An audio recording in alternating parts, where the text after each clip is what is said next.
Hello, everybody. Hope y'all can hear me. Welcome to a new edition of Shazi's World Live, episode 15. We've made it to 15. Yes, I know there's been some gaps between 13 and 14 and 15, but such is life, especially when you work in retail. So just some quick updates. I've been working with my first interior design client. It's a friend that I met through a group on Facebook. So I'm super excited about that. Like, I'm getting to put into practice what I've been learning in school. And so it's just been really, really fun. And it just really kind of cements more that I love interior design. I can't wait to get more and more into it and just do more and more stuff. But tonight's episode is not about that. Tonight, I am bringing on two of my very beautiful, lovely African-American female friends, Faith and LeRenda, who I have known for a pretty long time now. They were kind of the first two, I think, makeup artists in Houston that I met here when I first started getting into the fashion blogger and beauty blogger scene. And at the time, I only thought fashion bloggers were it. I didn't know about mommy bloggers or finance bloggers or beauty bloggers. So it was just really cool to talk to them and step into their world as well. But obviously, as you know, 2020 was a crazy year for everybody. And they both have worked in this industry for a long time. And I just wanted to kind of chat with them and see how they adapted during the pandemic last year that was going on and was kind of still continuing, and just kind of what their future goals are and where they're at. And I was hoping to inspire anybody who might still want to be into the beauty industry and not to give up hope and everything with everything that was going on with the pandemic. That is, things are probably going to eventually turn around for everybody. And so I'm going to go ahead and bring them on. So first, I'm going to bring on Faith Haller. She is the owner of Glow by Faith, and she is a content creator at faithhaller.com. So let me go ahead and bring her on here. Hi. Hey, Faith. How are you? I'm good. How are you? Good. Welcome to Shazi's World Live. So happy to have you. Thank you. Thank you so much. So go ahead and tell my audience a little bit about your background real quick, and then we'll go ahead and bring on LeRenda and let her do the same. So okay. Do you remember exactly how we met or whatever? But just go ahead and tell us a little bit about yourself and your time in the beauty industry. Okay. I mean, I can't remember exactly when I actually met you. I know we've known each other for a long time. But as far as the beauty industry, I've been in the beauty industry for, I would say, over 13 years now. I started around 2008 in the beauty industry. And at that time, I was just I knew I wanted to work in the beauty industry. And at that time, YouTube was it wasn't what it is today. But I actually kind of got my interest from YouTube. That I want to work in the beauty industry. And then in 2009 is when I actually decided to be a makeup artist. And I started the first makeup group when Facebook started to create groups created groups. I was the first makeup artist group. So I had all kind of, it was a lot of people in there. Cool. I think I met LeRenda in there. It's I think that's possibly where I met her too. But it was a long journey. I actually retired in 2017.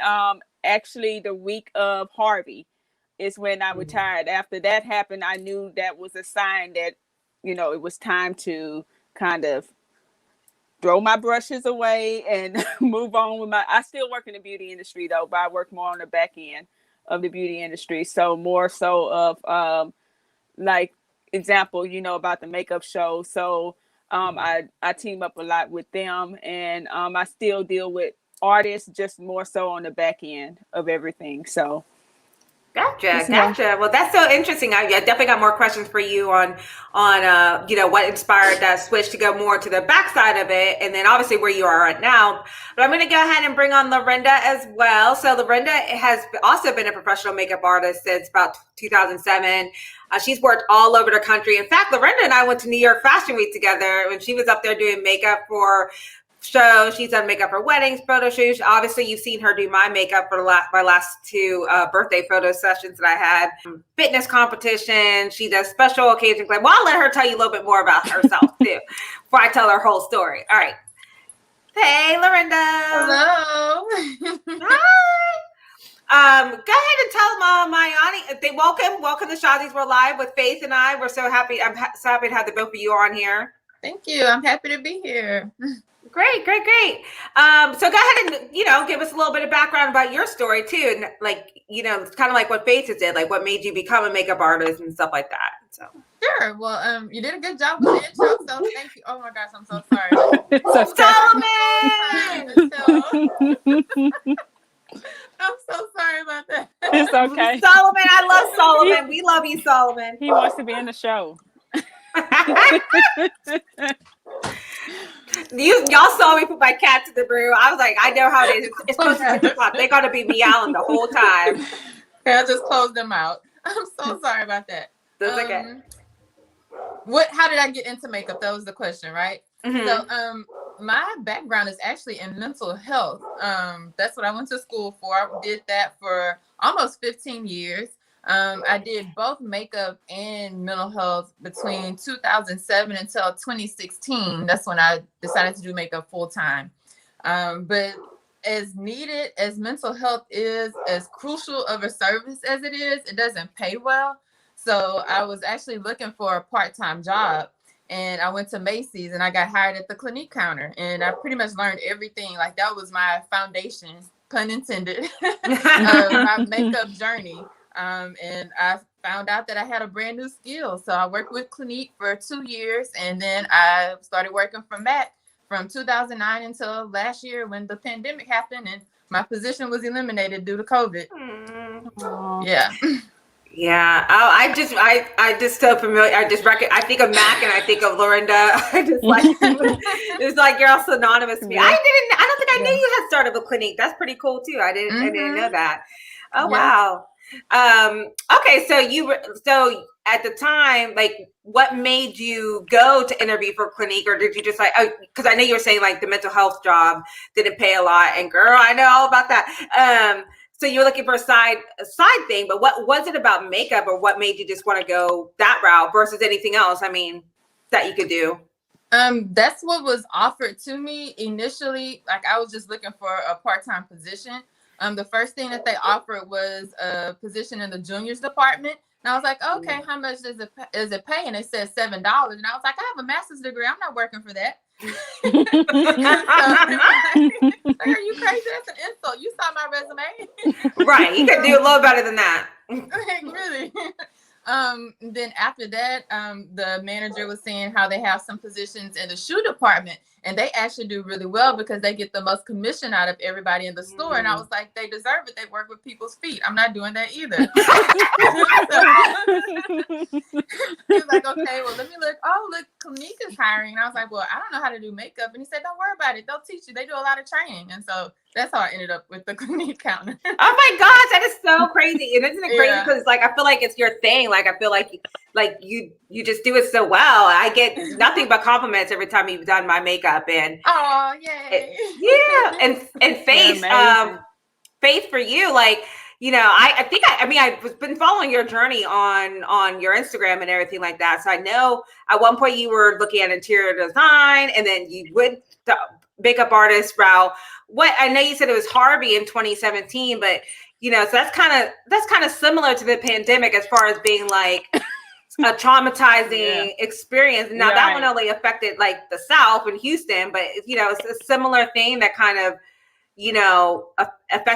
affected you. So what was it about Harvey that you think that made you just like, I don't want to do the front doing makeup anymore. I want to do more behind the scenes. And I also like this too, because I think a lot of people think beauty and they might think they always have to be in the front lines, always have to be the one doing the makeup, but there's a lot of other things you can do in the beauty industry. Right. And I believe that actually I was deciding to retire actually in 2016, but I actually kept pushing through. And when Harvey came, fortunately, I didn't lose my car. At that time, I was working at Kroger's. Kroger's was one of the jobs that I was working at. And they made me come in knowing that Harvey was like getting ready to, take off. And so I came in and I I worked overnight because I did like the signage and all that stuff. But when I left, I was trapped out there in the water, and I thought I was gonna die. I seen trucks, stalled in the water, and I had this little peanut. It was the Chevrolet Spark at that time. And I remember the Chevy Spark. Mm-hmm. And so the fact that I made it through that, it was only God that I made it through that. But I thought I lost my car because it was so much water in there, and it kind of forced me to kind of just like step back. And I said, you know what, this was a sign that I need to step back from makeup artistry, because I really didn't. It wasn't in my heart anymore to do it. I felt like it was a stepping stone to move me to another, level in my life. So that's actually Harvey is what pushed me into like retirement.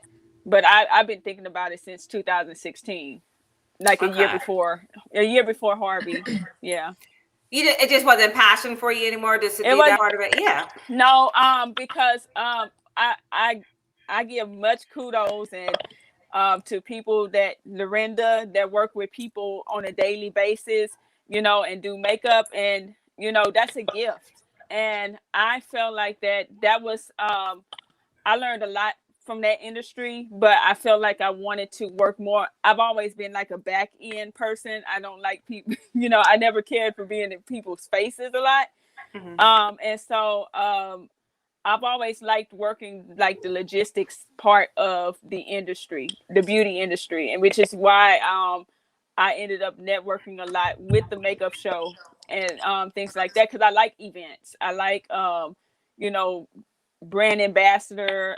Like, I like talking to people. I don't have a problem with that, but I like actually going to people and talking with them about the beauty industry, and them wanting to learn more about that, and bringing them like a bigger, like, I like to bring people together, like into one, you're a connector. You're a connector. Yeah. And so that's what I wanted to do, and that's actually how I ended up going the route that I went. Well, that's great. I mean, I from someone who decided to leave engineering last year after 14 years of being in that industry, I'm probably like, I totally get it. Finding what you love, and that doesn't mean necessarily you have to give up on the whole industry like I did, but maybe find different avenues for you. So I guess for LeRenda, you mentioned that, so because of the pandemic, you unfortunately your position with Mac was, I guess it started off as a furlough, and then eventually it went to, unfortunately, not having the position at all. So how did you find yourself? Well, I guess first, when you first got furloughed, what were your thoughts as like being like a makeup artist, and this is like one of your main sources of income? Like, the most thing I do is I'm touching people and I'm working on their faces. Like, how do I adapt, and what do I do during this pandemic as a professional makeup artist? As far as the furlough or the pandemic overall? I guess both. So yeah, overall, like, so what was like, I guess when the pandemic first started, before you even thought about maybe your job was going to be affected, like, just like, in the beginning in March and stuff like that, when they were starting to shut down hair salons and stuff like that. And then, but you were like, were you already thinking like, oh no, this might be not good for my industry because it's a lot of contact with others, like, versus other jobs where there might be more separation? So were you already kind of thinking like, I never thought that it would get to the point that it did. So I didn't expect us to still, like, nobody, I guess, expected us to still be dealing with this type of stuff. I had no idea that we would be furloughed as long as we were, like around March or April. I totally agree with the shutdown. I think we should have stayed shut down a lot longer, and then we wouldn't be in the position that we're in now. So I was all for us not being at work. Like, we're not essential workers. So I was totally for the shutdown, trying to get everybody safe and stuff. But yeah, that's another we can have a whole show on what we should have done. So much could have been prevented if we would have stayed closed longer in the beginning. I agree. But you weren't nervous at all, like thinking that you know, I mean, because I agree with you. Like, I was for the shutdown too. And, you know, I felt very bad for the essential workers that had to still work. I mean, but I really appreciate them. Like, I consider them heroes. But at the same time, did you start to get a little concerned about, like, what does this mean for my industry? I mean, because I think, like you said, like, we all probably thought we were going to be home for 2 weeks. Like, when they sent us home, when I was still in engineering, I was like, okay, I'll be back in 2 weeks, you know, because I don't think anybody ever expected it to be as long as it was. Actually, when it was the month, like, I was totally okay with that too. Like, it needed to happen. I understood the whole concept of it. As far as being able to work again, yeah, that was definitely tough because my industry thrives on events and stuff being open. Like, especially if you're a freelance artist versus when I had the cushion at Mac and doing freelance, that was a totally different situation because I was guaranteed hours I was going to work. I always had, you know, customers. Freelance, I'm solely dependent on whenever somebody has a special occasion or, you know, there's a fashion show or something else that's going on. So since that wasn't going on, yeah, that was scary. So in between, like, August was when my position was eliminated. So in between, like, August and October, that was a really weird space to be in. For sure. Yeah. Well, yeah, definitely. I'm sure, you know, condolences. Like, I say it like you died, like somebody died, but like, I just know like so many people. Yeah. Like, I went through a grieving process and I still feel like it's still kind of shocking that it happened. Like, I was with Mac for 11 years. So yeah, it was tough. And I wasn't let go because, you know, I did something wrong or there was an issue with my team. Like, I absolutely loved my location, my team, my job. Like, everything was great. So it was, yeah, it was a grieving process for sure. No, it did. It is. I mean, so many people lost jobs, and you know, and people weren't prepared for that. I mean, some people might prepare to lose their job because they might know they're having a bad performance, but nobody prepared to lose their job because of a pandemic. So people are just living their lives, like, you know, chilling or whatever. So yeah, well, I do hope, you know, like, once the pandemic and stuff goes over, I know how much you loved working for them, and that, you know, that can come back to you. But do. Go ahead. Oh no, I'm gone. No. So it's done. Yeah. Oh, you're not coming back at all? Okay, girl. No. Okay. Well, then I pray for whatever your next level, which we're going to talk about soon, is going to fulfill for you. And then she said, "I'm done." I mean, it's kind of like what Faith said. You know, stuff happens for a reason, right? And it was meant for me to be able to move on and totally pursue my freelance business. So. Girl, you're being booked. Pill to swallow, but yeah, I'm not going back. Sometimes it forces you. If anybody knows about losing a job, and I'm not for a pandemic, but just losing a job because the industry she's in sucks, and then just making it work. I got you. It pushes you into doing things that you might have always wanted to do, but you were like, you get a little comfortable having the 9 to 5 paycheck, and then you're like, I'll do my goals and stuff later. But then when you got to do it, like, you really do it. So you know, you're right, and everything happens for a reason. That's true. Well, Faith, I know, like, you did such a good job promoting the makeup show. I had such a blast. I think I went to that one time when it was here in Houston. The first time I was here in Houston because they did it to help Harvey. They moved it to Houston to help Houston deal with the Harvey victims. I mean, deal with the aftermath of Hurricane Harvey. You guys can tell I worked today. I've been at work since 7 a.m. this morning, so my words are slurring together, so forgive me. But that was such a cool experience. And, like, for me, as LeRenda knows, I like makeup, but I'm not the best with, like, skincare and makeup. But going to the makeup show was so freaking awesome. I just felt so creative, and it made me actually want to become a makeup artist for like a minute. And I was like, no, Shalonda, stay in your lane. So how did you get associated with the makeup show? And, like, are those the people you're still interacting with now, trying to see what the industry is overall doing during the pandemic? Right. So I've been knowing them for, like, since actually when I first started in the makeup industry. So since 2008, 2009 is when I actually first started networking with the makeup show. And at that time it was owned by someone else, but many of those people that I networked with are still part of they're the core of the makeup show. So I've been networking with them for years. And I think that's the biggest part of even through the pandemic, like, having connections make a huge difference. It made a big difference because, like, they were still hosting the makeup show even, like, online. So a lot of things had started to move online, and even with that, I was a part of that too. It's a different climate, different climate, because it's not, in person. But it was good to actually see that the makeup show was still going even through the pandemic. And so, it let me see that artists are, surviving and still making money even in the pandemic. That was one of the first things that I started to see with artists, through the pandemic. So I've been networking with them for years. For a very long time. That's amazing. I was so excited when I heard you were the ambassador, and I know because I think at that time Amber Lee and you were giving us stuff to hand out and tell everybody about the makeup show. I really enjoyed my time going there, and I do hope that I can one day come back to being in person. I think that's the other interesting thing about what this pandemic did is it really taught all of us how to adapt and what we do to online and I know like makeup's probably the hardest thing. It's not like you can do somebody's face through the computer, but you can still do like makeup tips and do your own face and do things like that, but it's still different. So I guess that kind of brings back to LeRenda. Not only you're freelance now, but you have also had to adapt your protocols for actually doing makeup because of the pandemic. So what kind of safeguards have you implemented for yourself in order to still keep up doing the freelance, during this pandemic? Because you did my makeup.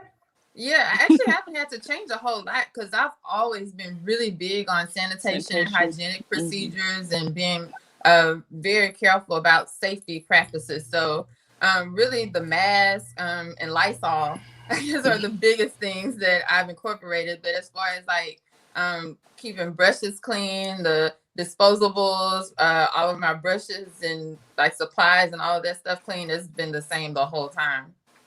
So I've always appreciated that. Extra time now, like for my appointments, just to make sure I can clean a little bit more, for the session. So yeah, that's one thing I want to say. Like, all makeup artists are not created equal, and sanitation is one of the things I learned from LeRenda. Like, I still remember to this day. She's like, never go if somebody should not be blowing on your eyelashes before they put them on your face. And I would go to some people that I'm like, you know what? Never mind. I want the eyelashes. And I was just like, the one sanitation tip I always remember, and I think I got it from y'all. And I was like, ooh, that is gross. I don't want anybody like blowing on their wax and then putting it on my eye. Don't blow on the brushes. Don't blow on the brushes. Don't blow on the products. Like, all of that is disgusting. So way before COVID. Right. Yeah. Right. That was all before COVID. Yeah. So you pretty much, you were ahead of the game. Ahead of the game. Right. Right.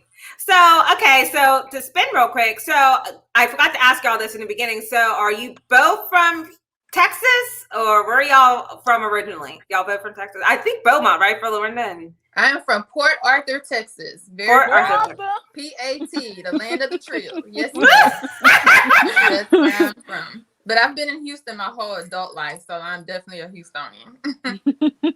Faith, what about you? Well, I'm born in Warden, Texas, but raised here in Houston. So I've been here practically my whole life. I'm not familiar with Warden. I know where Port Arthur is, but where's Warden? Warden is going towards, like, I don't know if you know where Victoria. It's going towards Corpus Christi. Okay. It's like going down. So 59 south. Yeah, 59 south. Oh, okay, cool. So do you guys, like, I know you guys have probably traveled, like, I know from LeRenda that you've traveled everywhere. So if there was anywhere you could live that wasn't in Houston, where would you want to live? Oh, y'all already know my other favorite city in the whole world is New Orleans. New Orleans. She's so sad she didn't get to go to you. Yeah, my ultimate goal is to definitely have a house there and a house here. Lord, the girl. I've been going through withdrawals because I haven't been there since Mardi Gras last year, so it's been over a year, and I hate it. Oh, I love New Orleans so much. Yeah, I seen you posting photos of it, and I was like, she's going through withdrawals. Right oh my gosh. Yeah. What about you, Faith? You live? I would say, honestly, I love Texas. I would say Dallas, if anything, because the culture in Dallas is totally different from Houston. I think they're more business driven, than Houston is, and I like that. They, what you're gonna get with Dallas. With Houston, you just don't know what you're gonna.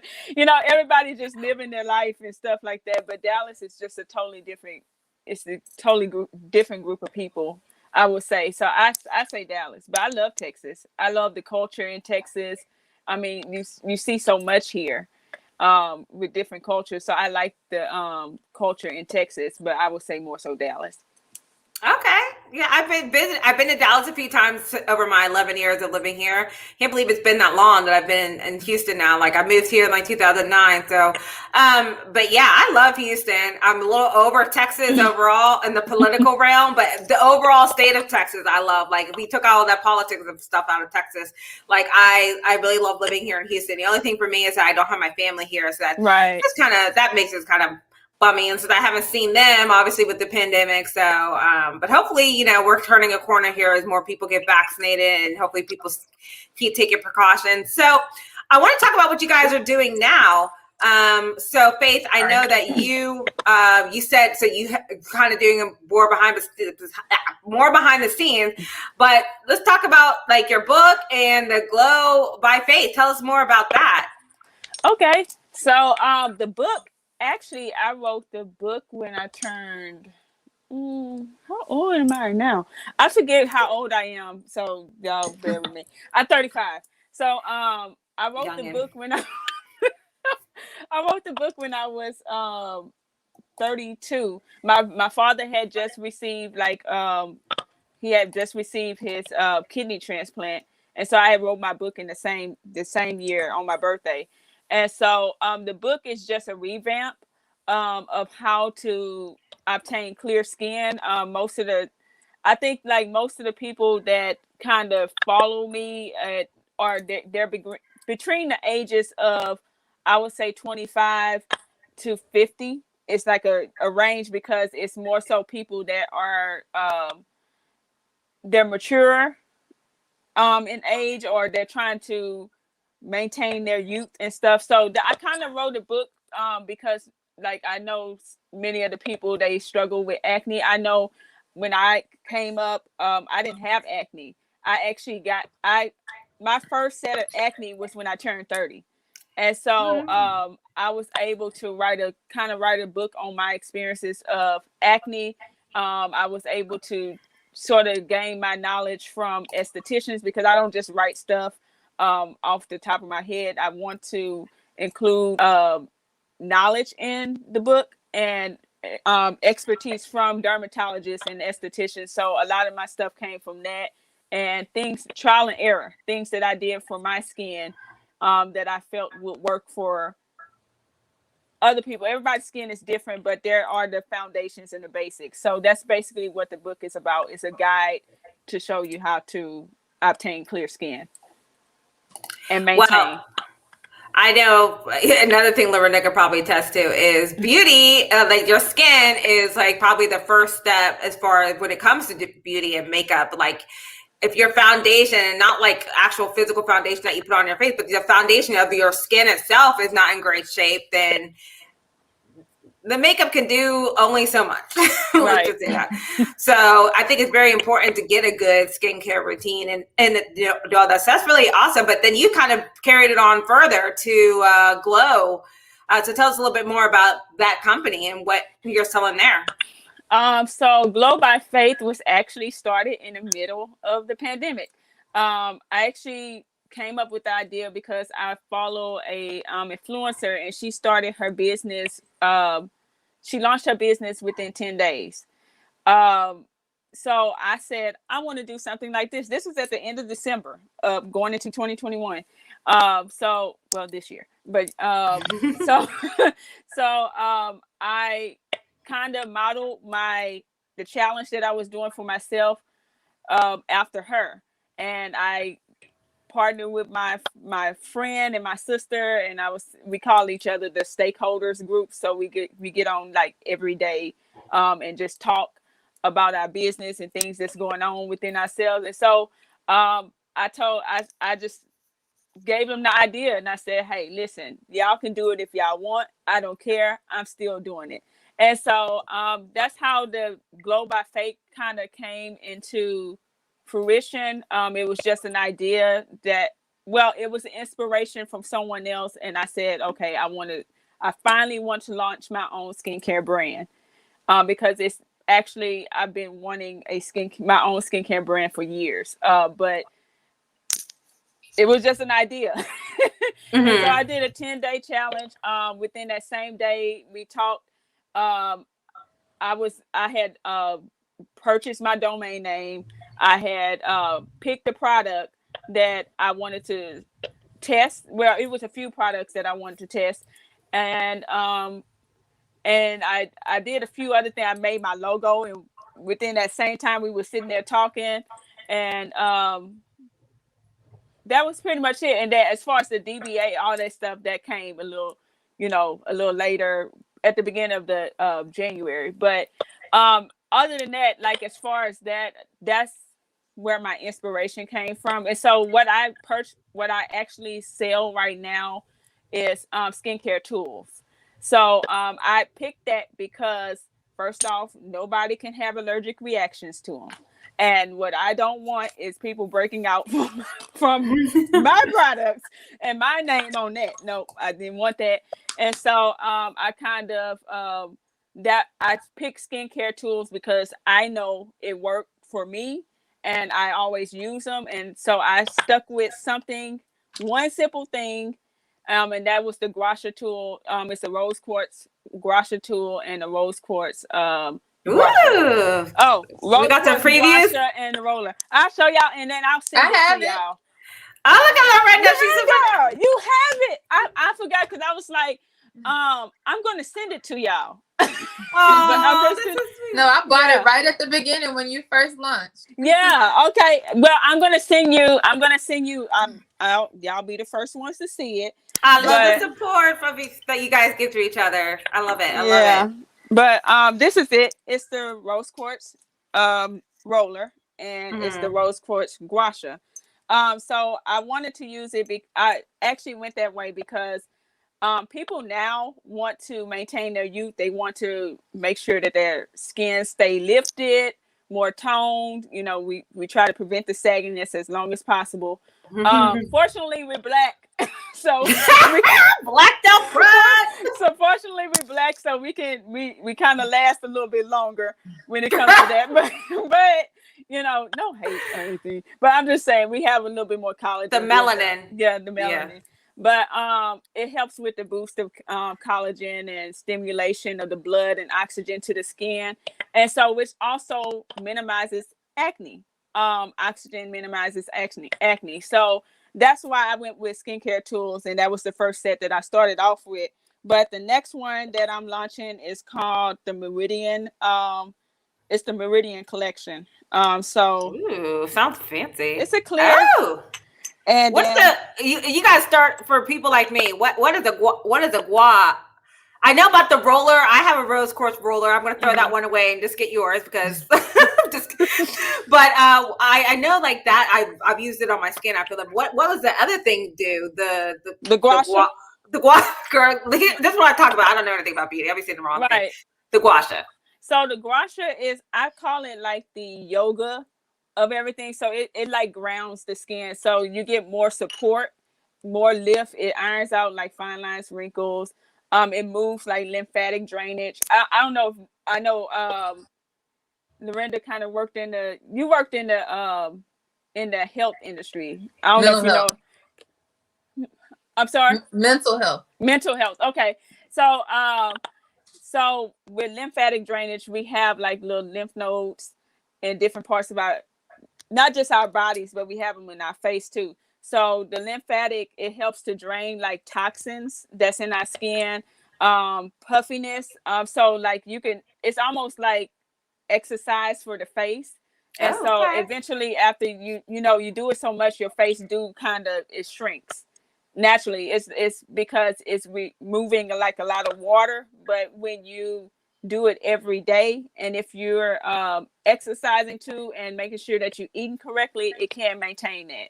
So it's Ooh, just like okay. exercising the body, but you're exercising the face. So That's so that's cool. yeah, and it's also good for. I use it more so for like tension, because I get a lot of headaches. So I use it I more for need like that. tension between the nose and around the brows because I get the Good to migraines. know. That Yeah, is good. so I really need to know that because me and these headaches, we have been playing games. I They're trying to become my best friend, and I need them to go away. So yeah. right, And I right. like So that it's so nice and cool. yeah, that's a good thing. Like with rose quartz, it maintains the coolness, or it sort of adapts to its environment, but it's more of the cooler stone. So when you it's cool to touch. So when you touch your skin, you naturally feel the coolness. I love But the my rose quartz roller. I just yeah, like to just roll it and I switch it around. But I see the rose quartz one, but then I see all these other ones, yeah, they have. jade. Or like, what's the difference between the two? Do they do the So same thing? it's they sort of have the same as far as they do the same thing as far as like if you have a jade roller, you're still going to get the same benefits of a rose quartz roller. But the difference is a jade is a lot more porous, which I personally it's basically how you connect to them. But I personally don't like the jade roller for myself because I have drier skin. And the rose quartz is great for people that want to maintain their youthfulness, more hydration into the skin. Whereas the jade roller is more porous, so it kind of take away the hydration. And Oh, to okay. me, Yeah, it might be for people with who are right, overly moisturized. I am right. definitely I'm so dry. I don't need, but like another reason why I just don't, and this just me, it's not scientific proof or anything, but personally, because it's porous, I would assume that it's bringing more bacteria into the product. That's just Yeah. I'm just thinking more like scientifically Like a wise, but sponge that's and not. stuff. Things are getting in the holes and Yeah, staying in there, and then you're yeah. Yeah, yeah. but it doesn't make. I'm not saying what I'm saying is a fact, so I don't want to take anybody to take that and run with it. But Faith Holler said on Faith Shawty said. Faith that, said. but it's mostly what you connect more to, and I personally like the rose quartz for my skin type. Cool. Well, thank you so much for that. No We'll get problem. back to that. I'm just so excited for you and launching your own business. That's super Thank you. exciting. I definitely need to get on it and get some stuff. So I'm going to put that I'm just going to information send and it to everything. you. Okay, cool. Well, my address is. I'll get that ready. Now, LeRenda, so you're also doing something new too with your career. Tell us a little bit about your plans right now, because I know the being not working for Mac anymore not only freed you up to do freelancing, but it also led you to go back to school. So tell us a little bit about that and why you made that decision. I am currently in cosmetology school. It's something that I put in the back burner for a long time.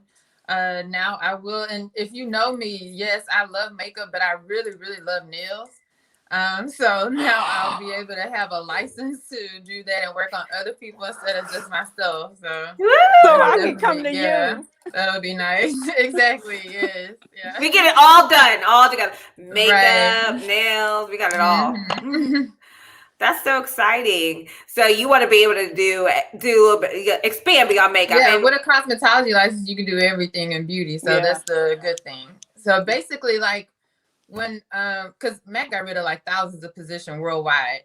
And I noticed a lot of my previous coworkers who had a cosmetology license or an esthetician's license, like they've been working the whole time because they were able to work at spas or salons, or they've been doing lashes or microblading, like waxing, all kinds of stuff, versus I was only able to work, when I get a freelance opportunity. So just to make sure that I can be where the money resides, I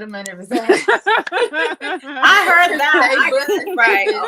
You got to look up for yourself. And I think that's another thing that this pandemic taught a lot of people is, not that you guys are, but it almost forced everybody to be like, you can't be a one-trick pony anymore. Right, like you can't. With what's going on and I know a lot of us have like main jobs and side hustles. I think a lot of people already do that, but some people are taking those side hustles now to like, okay, this really could be something now, because if something ever happens in this career, I still need to be able to provide for myself, my family, and our fur babies. You know, Chanel and Coco are not going to handle not having no food. And I think Sullivan will be the same way. That's super exciting that you're back in school. And so you're doing some of it online, okay, and then some in person, okay, so that's cool. So I just so excited for both of you. So what kind of tips would you give, whoever wants to respond, or both of you can respond, what kind of tips would you give to like budding people into the beauty industry, whether it's going to be in the like more in the front, face to face, doing makeup and nails, or behind the scenes, like promoting makeup shows, or you know, promoting events? What kind of tips would you give them for now? Like, because we're still in this pandemic, even though like we're not like we're still in it, you know. So what kind of tips do you have? Like, how could they adapt for these times? Well, I would say to find ways to be innovative, because like there is still room, and I see LeRenda, and she's staying booked. Child, you can't get LeRenda for nothing. Like, you know, it's still book her a month out. You know, I mean, it's still room for that side of the industry, but I want to encourage people to think on a bigger scale, because this was just the pandemic. This was just I feel like it was just a spark of what we're going to see in the future, and possibly in the future. And you don't want to be that person where, you know, you're in survival mode, you know. So find ways to monetize on your gifts. LeRenda just shared with us that I'm proud of you, LeRenda, you know, because LeRenda has been through so much, you know, and she's a survivor, you know, and so she always finds ways to, you know, survive. She don't make no excuses. She don't, you know, I've never seen her cry, but you know, you could be crying behind the doors, but you know, she's a strong person. But she's a prime example of someone that has taken this time to cultivate her gifts. You know, I've seen her do nails, and her nail work is better than sorry to say, but some of the people that's been like doing it for a very long time. And so she's taking that time and going to school.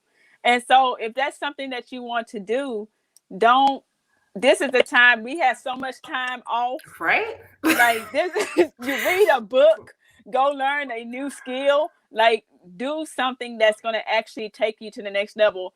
I had to, you know, I chose to do it because I wanted to make sure that my family don't have to worry about anything, because I don't know what's going to happen in the future for my family. And so I want to make sure that I create something for me and my family, and I can pay off all their bills. They ain't got to worry about nothing. And so that's just a, you know, I don't want anybody to be like in survival mode and worried about the future, because it's going to happen, and you just got to be prepared. So take the time out, find something that you want to do, go to school if you need to do it, and take off, start your own business. It's not about having money, because although I have a job, I started with a little money to launch this business.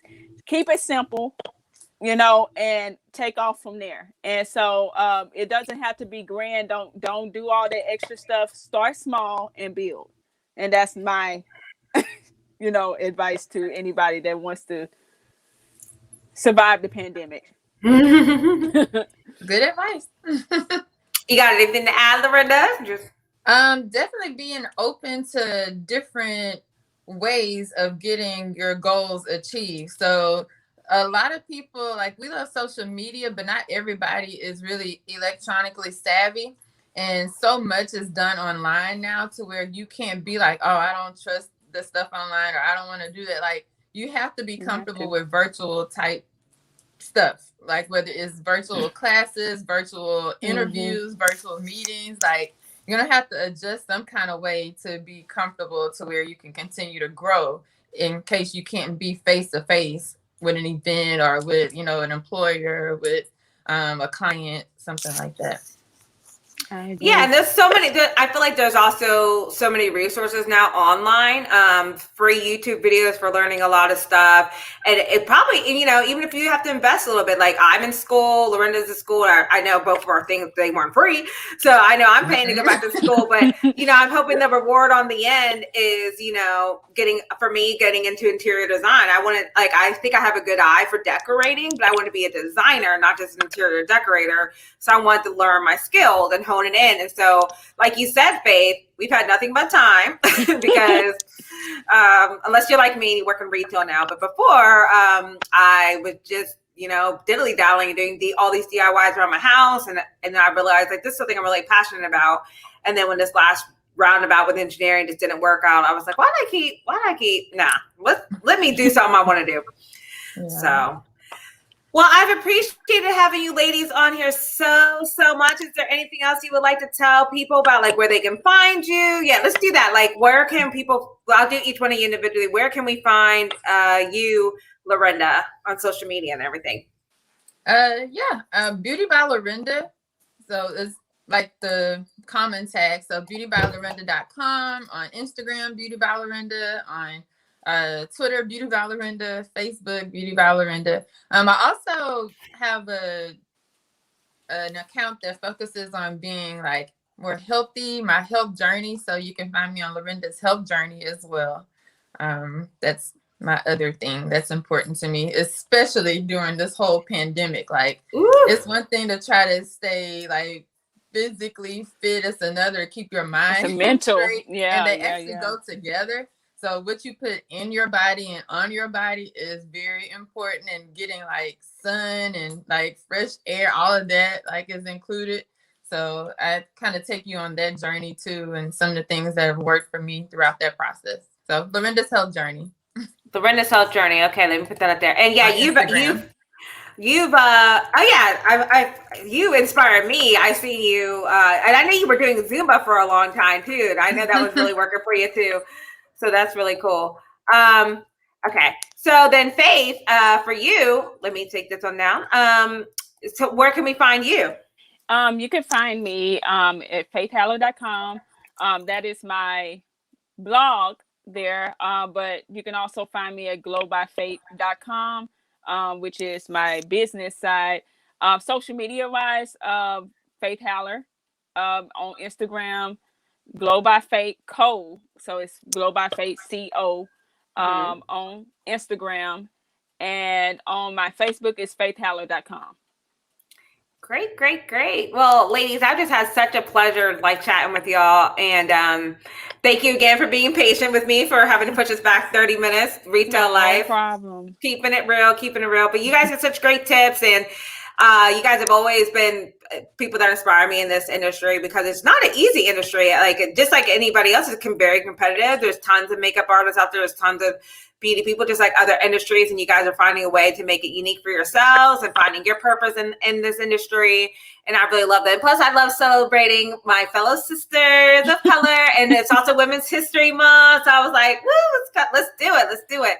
And I guess when I saw LeRenda, Shatar is another one too that I really appreciate. I'm not sure if y'all know her, but Shatar is another makeup artist here in Houston that has done my makeup as well. But when I had LeRenda do it for my birthday, I was like, I want to feature these ladies. Everyone I've been connected with in the beauty industry. So thank you so much for being on the show and for your tips. You're definitely your tips. You're welcome. Thank you. All right, ladies, I'm gonna let y'all go. All right. Bye. Well, hey guys, I hope you enjoyed my chat with LeRenda and Faith. I had so much fun chatting with them. LeRenda always be keeping it real. I be cracking up. He's like, I have a master's degree. You're not gonna pay me $7. I'm like, I know that's right. And Faith is just always so faithful, and she has a lot of hope with everything going on. I love the fact that she's thinking about her family, and the future, because honestly, again, this pandemic is something that has really probably slapped a lot of people, honestly, in the face, and was like, what are we doing? And not only just with like making sure our stuff is together to take care of our families, but just our health, just taking time to think, pray, and just have wellness. And I'm on my wellness journey again, because I lost all that weight in 2019 and gained it all back during the quarantine, but so I'm back on a wellness journey as well. But okay, so I'm really, I say this every time I have like a random episode. I'm going to try to do better and have more. But the retail schedule is just kind of like, it's kind of crazy. It's never consistent every week. So I'll just try to fit them in when I get them in. All right, guys, love ya. You can find us on YouTube later. Bye.